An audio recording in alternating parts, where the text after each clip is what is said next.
வேலூர் மாவட்டம் காட்பாடி சார் பதிவாளர் அலுவலகத்தில் லஞ்ச ஒழிப்பு போலீசார் நேற்று திடீர் சோதனை நடத்தினர்.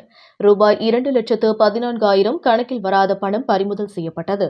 காட்பாடி சார் பதிவாளர் அலுவலகத்தில் நிலம் விற்பது, வாங்குவது, பாகப்பிரிவினை ஆகியவற்றிற்கு பத்திரப்பதிவுகளும், திருமண பதிவு என தினந்தோறும் பத்திரப்பதிவுகள் நடைபெற்று வருகிறது. காட்பாடி சார் பதிவாளர் அலுவலகத்தில் சார் பதிவாளராக நித்யானந்தம் பணிபுரிந்து வருகிறார். இங்கு பத்திரப்பதிவு செய்ய அதிக பணம் வசூலிப்பதாக வேலூர் லஞ்ச ஒழிப்பு போலீசாருக்கு தொடர்ந்து புகார்கள் சென்ற வண்ணம் இருந்தது. அதன் அடிப்படையில் நேற்று மாலை 6 மணிக்கு லஞ்ச ஒழிப்பு போலீசார் திடீரென காட்பாடி சார் பதிவாளர் அலுவலகத்தில் நுழைந்தனர். உள்ளே நுழைந்தவுடன் உள்ளே இருக்கும் ஊழியர்கள், அதிகாரிகள், பத்திரப்பதிவு செய்ய வந்தவர்கள் என அனைவரும் வெளியே செல்ல விடாமல் கதவு சாத்தப்பட்டது. மேலும் வெளியில் இருந்து யாரும் உள்ளே வரக்கூடாது என்பதற்காக வெளியில் இருந்த கேட் மூடப்பட்டது. உள்ளே வேலூர் லஞ்ச ஒழிப்பு துணை போலீஸ் சூப்பரண்ட் சங்கர் தலைமையில் இன்ஸ்பெக்டர் விஜய் உள்பட 7 பேர் கொண்ட குழுவினர் சோதனை செய்தனர். மேலும் அங்கிருந்த அதிகாரி மற்றும் ஊழியர்களிடம் விசாரணை நடத்தினர்.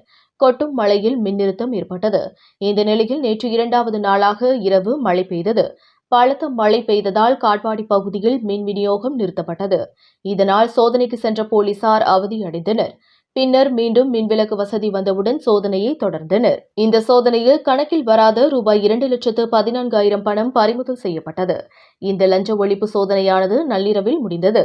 காட்பாடி சார் பதிவாளர் அலுவலகத்தில் லஞ்ச ஒழிப்பு போலீசார் திடீர் சோதனை நடத்தியது காட்பாடி பகுதியில் பெரும் பரபரப்பை ஏற்படுத்தியது. வேலூரிலிருந்து ரிப்போர்ட்டர் சுரேஷ்.